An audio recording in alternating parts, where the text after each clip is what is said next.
जय माता दी दोस्तों, मेरे चैनल पर आपका बहुत बहुत स्वागत है। नवरात्रे आने वाले हैं तो मैं आज लेकर आई हूँ आपके लिए नवरात्रों से संबंधित बहुत ही बढ़िया वीडियो। नवरात्रों की तैयारी शुरू हो गई है तो फ्रेंड्स, हम बनाएंगे हवन करने के लिए छोटे छोटे एक बहुत ही पावरफुल कटोरियाँ, यानी जिस पर हम हवन करेंगे, जिस पर हम पूजा करेंगे। मैं ये वाला वीडियो पहले भी एक बार बना चुकी हूँ, लेकिन इस बार जो मैं वीडियो लेकर आई हूँ वो मेरे एक प्यारे से व्यूवर्स हैं जिन्होंने हमें पूछा था कि आप हमें इस तरह से पूरी डिटेल में बनाकर दिखाइए कि आपने किस तरह से सामग्री को मिलाया, किस तरह से बनाई। तो मैं वो वीडियो आपके लिए लेकर आई हूँ। फ्रेंड्स, हम जो भी हवन करते हैं, सामग्री अर्पित करते हैं, वो सीधा भगवान तक पहुँचता है। हवन देवी देवताओं को भोग अर्पित करने का एक माध्यम होता है, और जब हम स्वाहा बोलते हैं तो आहुति देते हैं, हवि देते हैं, वो भगवान तक जाता है। तो फ्रेंड्स, हमें शुद्धता का बहुत ध्यान रखना चाहिए। माता को मनाना है, माँ जगदम्बा का हमें पूजा करनी है। तो नवरात्रों में छोटा करें या बड़ा करें, किसी पुरोहित को घर बुलाकर पूजा करें या स्वयं करें, इस तरह से लौंग बतासे चढ़ाकर धूनी जरूर दी जाती है, हवन जरूर किया जाता है। माता की अग्यारी कहते हैं, धूप कहते हैं, हवन कहते हैं, ये जरूर किया जाता है।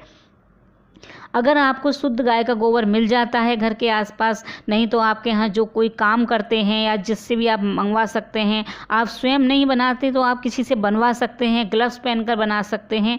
इस तरह से गाय के शुद्ध गोबर में आप सामग्री को मिला लीजिए जिसमें गूगल और लोबान मिला हुआ है, और इस तरह से आप एक छोटी छोटी कटोरियाँ जैसी बना लीजिए। 2 दिन को मैंने इनको सुखाया था और ये देखिए कितनी बढ़िया बन गई हैं। आप इनको लाल चंदन आपको इसमें दिखाई दे रहा होगा। ये बहुत ही पावरफुल हैं फ्रेंड्स। और कोई भी वायरस, जीवाणु पैदा, आजकल जैसे नवरात्रों में हमेशा यही बताया गया है कि नवरात्रि 2 बार साल में तभी आते हैं जब बीमारियां फैलती हैं, मौसम चेंज होता है। तो कोई भी वायरस और जीवाणु इसके आसपास भी नहीं आएगा, वातावरण शुद्ध हो जाता है। धूप बत्ती जलाने की भी ज़रूरत नहीं पड़ती है फ्रेंड्स, इससे धूनी लग जाती है। छोटी छोटी आवश्यकता अनुसार आप अपने हिसाब से छोटी बड़ी साइज़ की बना लीजिए, और इनको सुगलाकर लौंग बतासे, घी, जो भी आप इसमें पूजा में इस्तेमाल करते हैं आप चढ़ाइए। वैसे लौंग बतासे का ही माँ का भोग होता है। तो आप इस तरह से बनाकर और इस तरह डब्बे में पैक करके रख लीजिए, आपके नवरात्रों के लिए पूरे हो जाएंगे। मैं तो हर अष्टमी का अष्टमी का व्रत करती हूँ, तो मुझे ज़्यादा लगते हैं तो मैं ज़्यादा बनाकर रखती हूँ। इसी तरह से मैंने धूप बत्ती भी बनाई हैं और छोटी छोटी टिक्कियाँ जैसी भी बनाई हैं।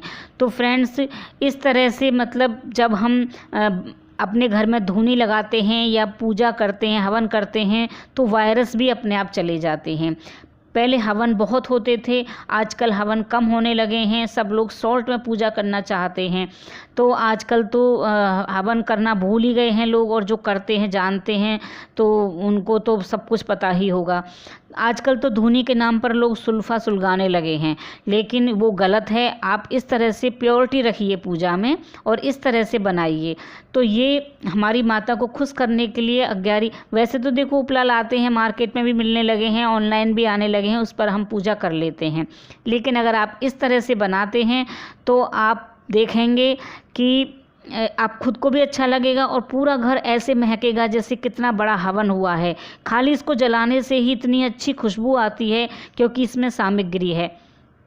तो अग्यारी जब हम करते हैं माता रानी की, तो हम गैस पर इस तरह से सुलगा लेते हैं। आप इसको डायरेक्ट हवन कुंड में रख दीजिए, थोड़ा कपूर रखिए और उसके ऊपर ये मैंने गूगल रख दिया है। आप लोबान भी डाल सकते हैं, ये लोबान का चूरा है, मैंने इसको चूरा बना लिया था।